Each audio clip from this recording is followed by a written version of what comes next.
Hello students, good morning. Class first, subject science. आज अपन revision करेंगे second chapter का। Chapter second, living and non living things. LIVING living और NON non, LIVING non living. Living and non living things मतलब समझते हैं बच्चे आप? जीवित और निर्जीव चीज़ें, है ना। लिविंग थिंग्स और नॉन लिविंग थिंग्स क्या मतलब क्या हो रहा है? जीवित और निर्जीव। जो लिविंग थिंग्स जो सांस लेता है वो लिविंग थिंग्स होता है, जो सांस नहीं ले सकता, मूवमेंट नहीं करता, वो नॉन लिविंग थिंग्स होता है। लिविंग थिंग्स जो सांस लेता है, चलता है, और नॉन लिविंग थिंग्स क्या, सांस नहीं लेता, चल नहीं सकता, मूवमेंट नहीं करता, वो नॉन लिविंग थिंग्स होता है। इसके बारे में आज अपन पढ़ेंगे। There are many things around us. हमारे आसपास कई चीज़ें हैं। Complete the name of the things show in the picture below. नीचे दी गई तस्वीर में जो ये चीज़ें हैं ना, शो कर रही है, इनका नाम पूरा करना है, ठीक है। इसके नाम को देखो क्या है ये। जैसे ये लिखा हुआ है 1 नंबर पे टी लिखा हुआ है, तो किसकी पिक्चर है? TREE, ट्री, REE लिखना आपको, ओके। सब बच्चे लिखो। 2 नंबर पे देखो ये सी है, किसकी पिक्चर है ये? क्लाउड्स, तो क्लाउड लिखो, सी लिखा हुआ है, CLOUDS, क्लाउड्स लिखेंगे आप, ओके। सब बच्चे ने लिख लिया। अपन रिवीजन कर रहे हैं सेकंड चैप्टर का ना, अपना रिवीजन स्टार्ट हो गया है। थर्ड है, ये किसकी पिक्चर है? बुक की, तो B और K लिखा हुआ है, तो डबल ओ आपको लिखना है, फिल करना है, BOOK, बुक हो जाएगा। 4th नंबर पे किसकी पिक्चर है? डॉग, तो DOG। सब बच्चे लिखो, यहाँ OG लिखो बुक में पेंसिल से। हाँ, 5th नंबर पे देखो ये किसकी पिक्चर दी हुई है यहाँ पे? शूज़, तो एच लिखा हुआ है, HOES, शूज़। ये सब बच्चे लिखेंगे, ओके। ये वापस पेज नंबर 16 पे आ जाओ। The things around us can be living और नॉन लिविंग। हमारे आसपास की चीज़ें जीवित या निर्जीव हो सकती है। Let us learn about living and non living things. आइए हम जीवित और गैर जीवित चीज़ों के बारे में जानें।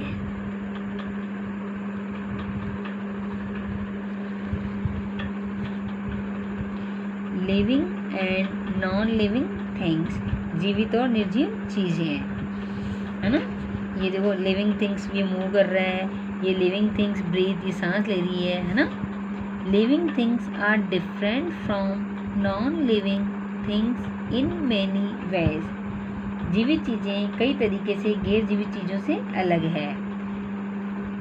फीचर्स ऑफ लिविंग थिंग्स, जीवित चीज़ों की सुविधाएं।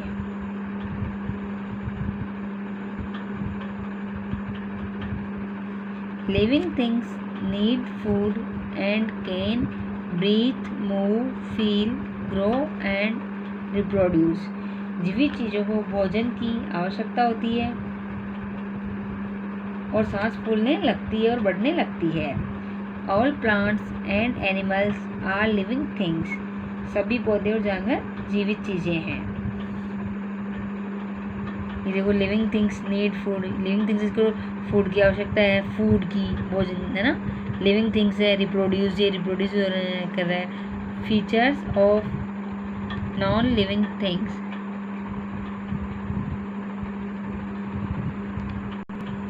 Features of non living things, निर्जीव चीज़ों की सुविधाएं। Non living things do not need food and can not breathe, move, feel, grow और रिप्रोड्यूस। निर्जीव चीज़ों को भोजन की आवश्यकता नहीं होती है और सांस फूलने या बढ़ने को महसूस नहीं कर सकती है। A chair, a ball, paper and a pen are non living things.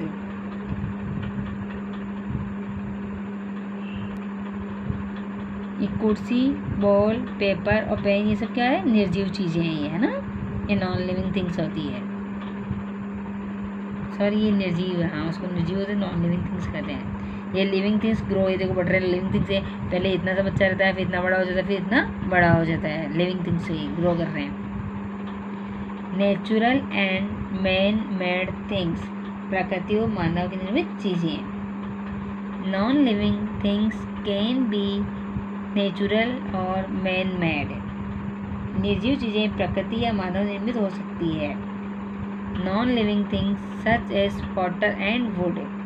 निर्जीव चीज़ें जैसे पानी और लकड़ी, which are not made by man, जो पुरुष द्वारा नहीं बनाए गए हैं, आर कॉल्ड नेचुरल थिंग्स, प्राकृतिक चीज़ें कहलाती है। Non living things such as paper and a pen which are made by man are called man made things. गैर जीवित चीज़ें जैसे कागज और एक कलम जो मनुष्यों द्वारा बनाई गई है, उन्हें मानव निर्मित चीज़ें कहा जाता है। ये देखो नेचुरल थिंग्स, नेचुरल थिंग्स में क्या आता है? नेचुरल थिंग्स में सन है, ये रॉक्स है ना, ये नेचुरल थिंग्स है। और मैन मेड थिंग्स क्या है? जो आदमी बनाता है, वो बुक है, साइकिल है, साइकिल जो आदमी तो बनाते हैं साइकिल को, बुक को, इनको मैन मेड थिंग्स बनाते हैं, ये नेचुरल थिंग्स है। ओके, अब अपन पेज टर्न करेंगे, पेज नंबर 18 पे आओ।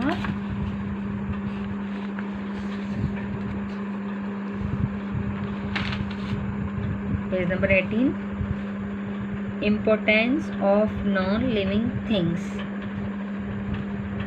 निर्जीव चीज़ों का महत्व। Living things need food, non living things to stay alive. जीवित चीज़ों को कुछ गैर जीवित चीज़ों की आवश्यकता होती है ताकि जीवित रहे। Here are a few examples of how non-living things such as air, water and soil are useful to living things। यहाँ कुछ उदाहरण हैं कि गैर जीवित चीज़ें जैसे कि हवा, पानी और मिट्टी जीवित चीज़ों के लिए उपयोगी है। Living things need air to breathe. जीवित चीज़ों को सांस लेने के लिए हवा की ज़रूरत होती है। Living things need water to drink and to do many other things. जीवित चीज़ों को पीने के लिए और अन्य कई चीज़ों को करने के लिए पानी की आवश्यकता होती है। Plants need soil to grow. पौधों को बढ़ने के लिए मिट्टी की आवश्यकता होती है। ठीक, ओके। अच्छा बच्चों, ये अपन ने आज रिवीजन वर्क किया है सेकंड चैप्टर का, रिवीजन किया है। आप भी वापस रिवीजन करना है इसका। समझ में नहीं आए उसको निशान लगा के रख लेना, फिर आप बाद में पूछ सकते हैं। और ये एक्सरसाइज बाद में कराऊंगी मैं। ओके, तो बाय, थैंक यू।